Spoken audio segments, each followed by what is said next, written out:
Good morning, welcome to the Australian Early Finance Briefing for Thursday, July the 16th, 2020. My name's Nick Hurley. Starting with the Westpac Consumer Confidence Survey, it's come back negative, down 6% to June, and that's on the back of a lot of the coronavirus lockdowns in Victoria and the scares in Sydney. Interestingly, it's still up on April, which was the lowest reading in history. It's up 16% relative to April. The biggest fall on a state basis was, surprise, surprise, Victoria, which was down 10%. Moving to consumers in the United States, the Wall Street Journal is reporting that this recession, this coronavirus-triggered recession, is contrasting to those previous in terms of consumer durable goods purchases. They're actually up. So things such as motor vehicles and things that are designed to last more than 3 years are actually up, when typically in recessions they are down. And that could be a result of these government handouts and the stimulus the US is applying. But it's worth noting that consumer durable goods only account for 7% of the US economy. It is largely a services economy, so services will need to recover if we're going to see a turnaround in the United States. Consumers increased their spending in May on services by 5.4%. And a Commerce Department report due out on Thursday on retail spending, which covers cars but not houses, is expected to show a June increase of 5.2%. So certainly some positive signs there. It'll be interesting to see whether it's hit by the expanding outbreaks we're seeing in Florida, particularly in Miami and in Texas.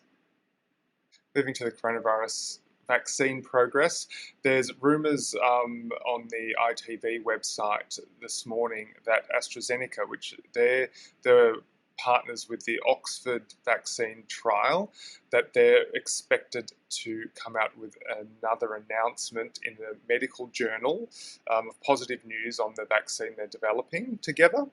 AstraZeneca's already up 4% today in London trading, so it's exciting news there.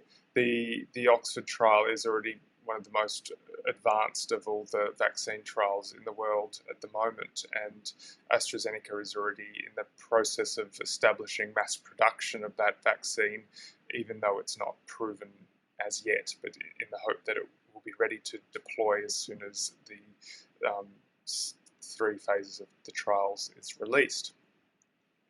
Also, in the news yesterday was Moderna, which is the leading US vaccine. It released results of their phase 1 trial that showed in all 45 people evaluated, the vaccine induced the desired immune response. The researchers said that the study reinforced their decision to take the shot into a large, decisive clinical trial, which phase 3 trial, which is due to start on the 27th of July. Moderna is up 16% pre-market today. The trial was found to induce mild side effects in almost all the patients given their larger doses of fatigue, chills, headaches, muscle pain, and pain at the injection site. So it's exciting there to see what impact these sorts of announcements will have on the broader market, where what will happen when, let's say, AstraZeneca or Moderna says, look, we've passed all 3 phases of trials and we're ready to go. Will there be a upside tail risk event?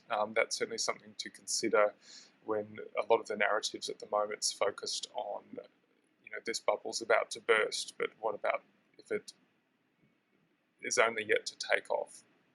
Tying these two topics of coronavirus and consumer confidence together, The Economist had an article on the impact of the extent of the severity of the coronavirus in particular regions and its impact on consumer confidence. The University of Chicago has found that higher number of deaths in a particular area is associated with a lower consumer activity, which isn't terribly surprising. They also say that the confidence can also be shaped by the time spent under lockdown. So Norway took just 10 days to halve the intensity of its lockdown from the peak level, and that obviously had a better impact on consumer spending. Other European countries took 10 weeks, and that had a bigger negative impact. So that's probably a good measure for what we can expect to see in Victoria with the lockdowns there. We may see a much slower recovery after this round two going forward.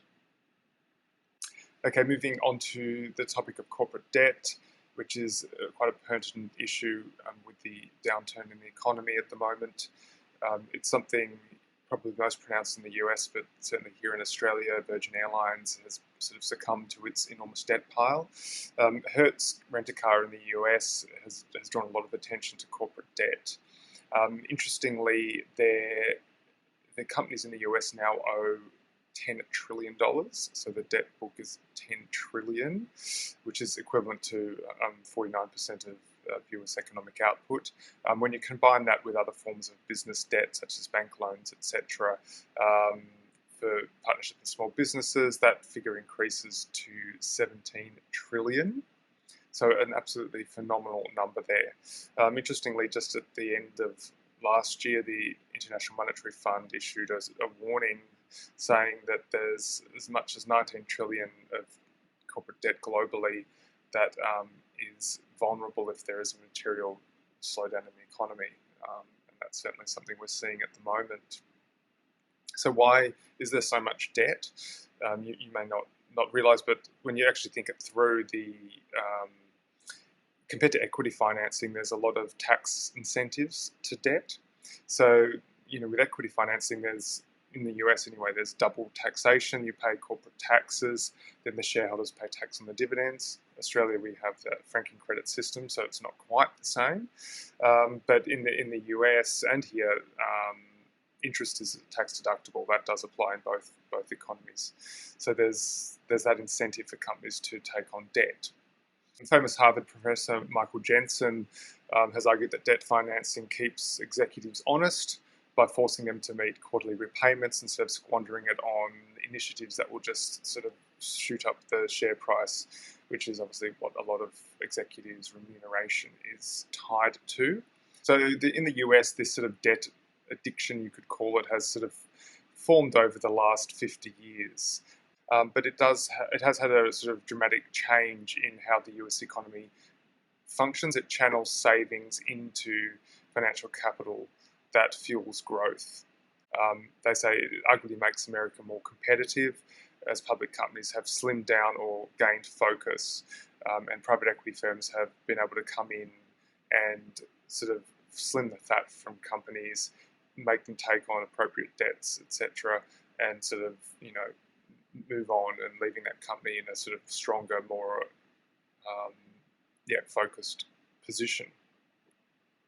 But as we've seen with the Virgin Airlines saga here in Australia, there will be a lot of companies in the US like Hertz that need to restructure, and the Financial Times argues that private equity firms, although they've been involved in leveraging up a lot of these companies, and we've seen that here in Australia as well, that they are perfectly placed to come in and do the chopping. That was University of Chicago Professor Stephen Kaplan has said that, and that is certainly what we've seen here with Bain Capital and Virgin Airlines. They're ready to come in and cut thousands of jobs and turn around businesses, and obviously can see a huge potential to make profit there, particularly when the existing debt holders will only get a tiny bit of their money back. Moving to the markets now. As mentioned earlier, the AstraZeneca news seems to have buoyed markets a little bit. 40 minutes after the US has opened, the S&P is up about 83 basis points. The Russell index is up almost 3%, so that's probably a better reflection of the companies that are sort of more exposed to the US economy than the big mega techs in the large cap index.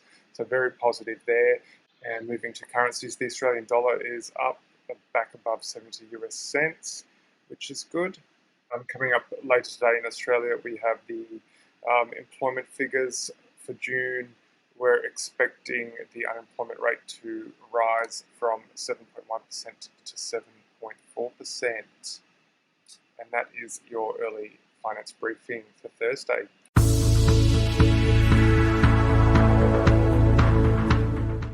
This podcast is for investment professionals only and should not be relied upon by private investors.